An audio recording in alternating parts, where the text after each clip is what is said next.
ಬೆಂಗಳೂರಿನಲ್ಲಿ ಮತ್ತೆ ಶುರುವಾಗಲಿದೆ ಟೋಯಿಂಗ್. ಎಲ್ಲದರಲ್ಲಿ ವಾಹನ ಪಾರ್ಕ್ ಮಾಡುವ ಮುನ್ನ ಎಚ್ಚರ.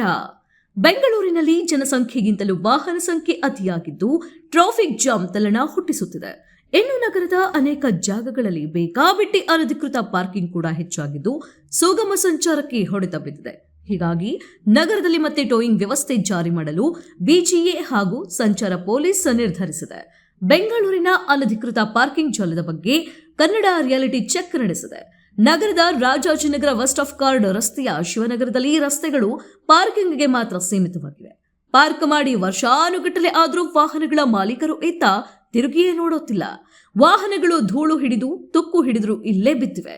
ಇನ್ನು ಮಲ್ಲೇಶ್ವರಂ 8th ಕ್ರಾಸ್ ಮುಖ್ಯ ರಸ್ತೆ ಜನವಸತಿ ಪ್ರದೇಶಗಳು ಅನಾಮಿಕರ ವಾಹನಗಳ ಪಾರ್ಕಿಂಗ್ ಸ್ಪಾಟ್ ಆಗಿಬಿಟ್ಟಿದೆ. 2019ರಲ್ಲಿ ನಿಲ್ಲಿಸಿ ಹೋಗಿದ್ದ ವಾಹನವೊಂದು ಇನ್ನೂ ಕದಲ್ಲೇ ಇಲ್ಲ. ಸ್ಕ್ರಾಪ್ ಆದ ವಾಹನಕ್ಕೂ ಕೂಡ ಇದೇ ಆಶ್ರಯ ತಾಣ. ಪೊಲೀಸರು ಹಾಗೂ ಪಾಲಿಕೆ ಅಧಿಕಾರಿಗಳಿಗೆ ಸ್ಥಳೀಯರು ವಿಚಾರ ಮುಟ್ಟಿಸಿದ್ರೂ ಏನೂ ಪ್ರಯೋಜನವಾಗಿಲ್ಲ.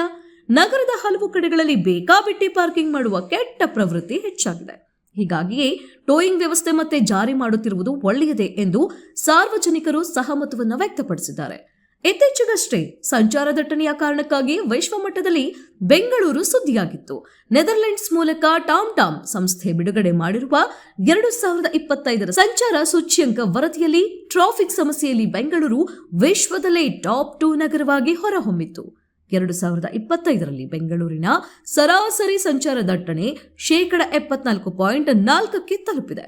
2024ರಲ್ಲಿ ಇದು 72.7 ಆಗಿದ್ದು ಒಂದೇ ವರ್ಷದಲ್ಲಿ 1.7ರಷ್ಟು ದಟ್ಟಣೆ ಹೆಚ್ಚಾಗಿದೆ ಎಂದು ವರದಿ ತಿಳಿಸಿತ್ತು.